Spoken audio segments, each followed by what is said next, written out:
Yeah.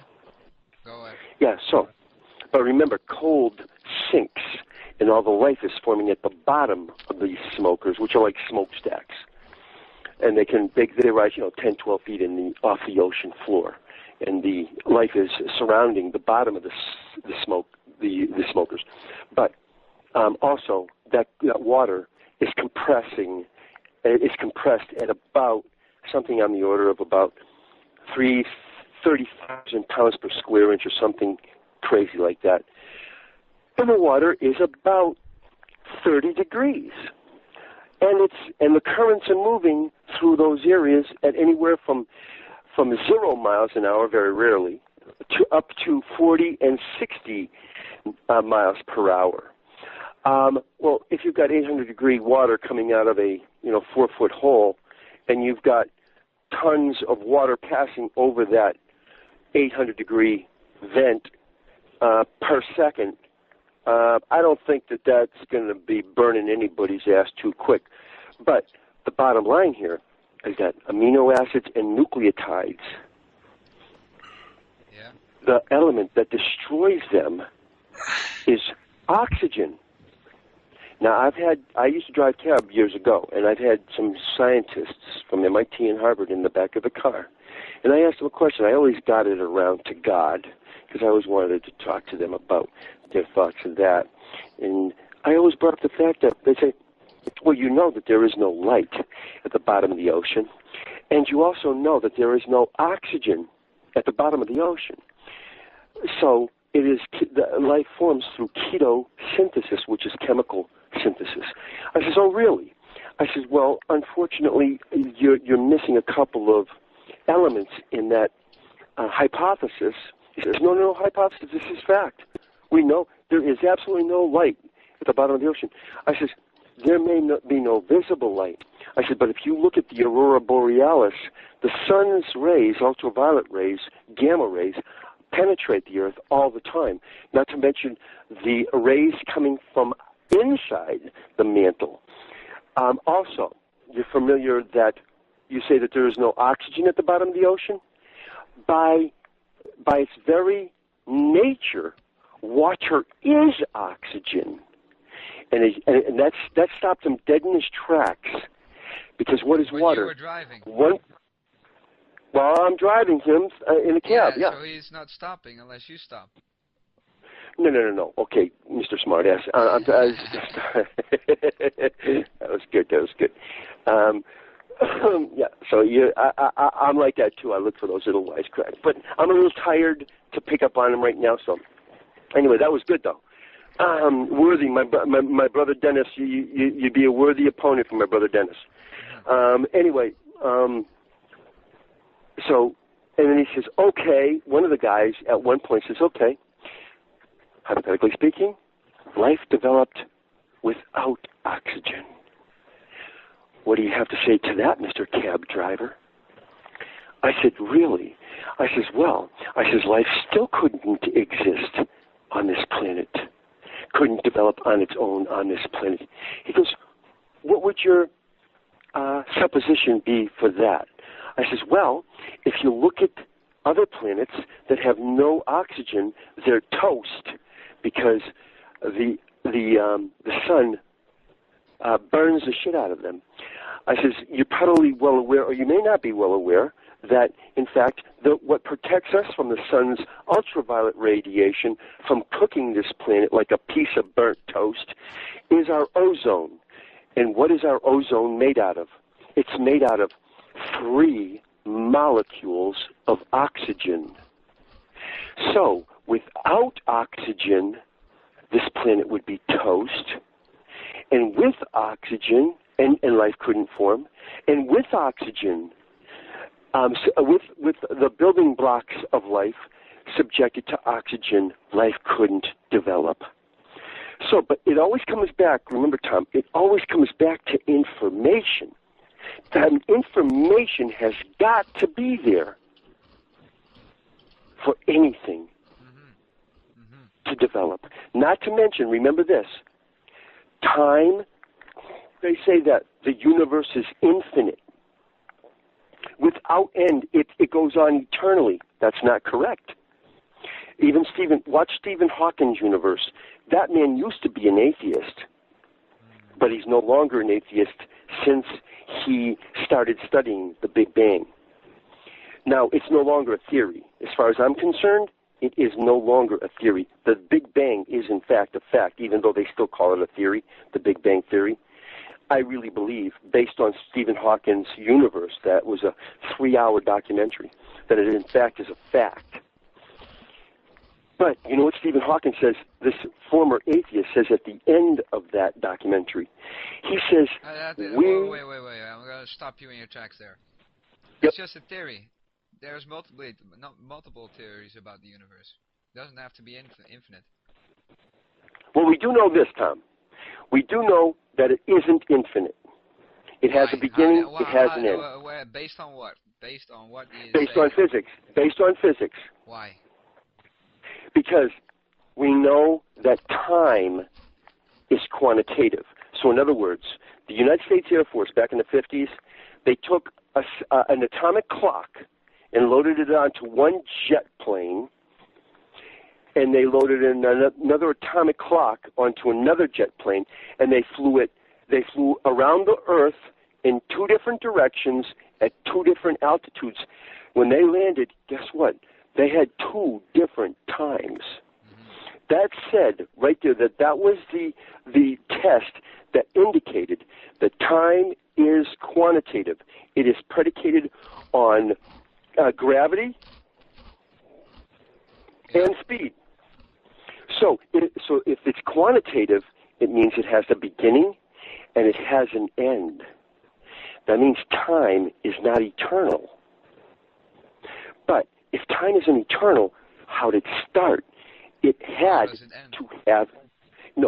to have information. Oh, well, therein lies. That's why go to khouse.org. khouse.org, KHOUSC.org. On the left-hand side, you see special events. Click on that. You go to alien UFOs. Now, it's not going to be about alien UFOs per se, but just click on the alien UFOs and then choose the video. Then choose what? Events? Special events, khouse.org, special events. No, it's Koinonia House. Yeah, Koinonia House. Yeah. And special events. Sounds like left-winged hippies right there. No, it ain't left-wing hippies. Wait, what you just I used to be a hippie, man, because I grew up in the late 60s, early 70s, but I was not left-wing, trust me. Huh? No, I was just asking. Okay, we got special events. Alright, we got alien... Yep, special events.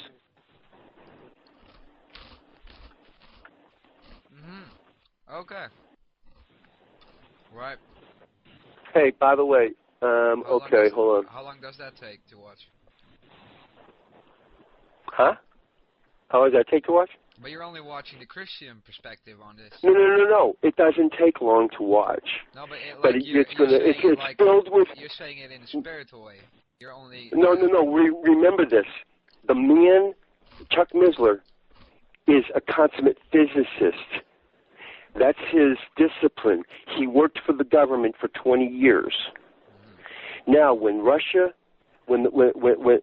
Cold War ended, he was with a technology company. He sat on the board of 12 different corporations. He was chairman of 6. He signed an $80 million contract with Russia for his corporation. And guess who's ultimately responsible for that money when you're the guarantor of that loan? No, Chuck Missler.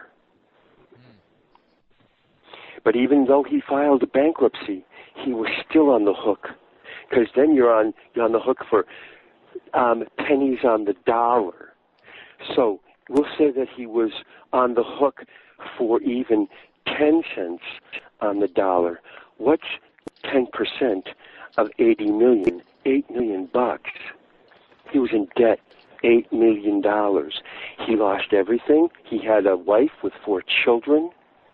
They lost their home, their cars.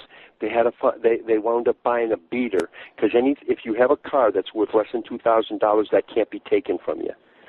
So they bought. He lost all his fancy cars, everything.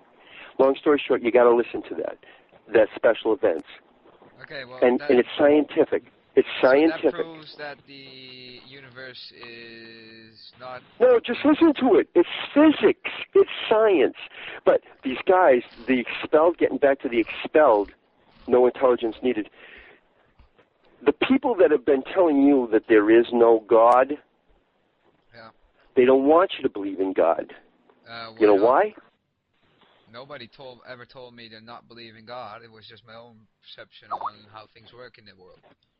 No, Tom, you didn't raise yourself, well, and you're not all knowing. My parents were both raised Catholic, and they never really said anything about. Right. Okay, but Catholic. I was raised Catholic. Guess what? Catholic. You know what the word Catholic means? It's Latin. It means universal.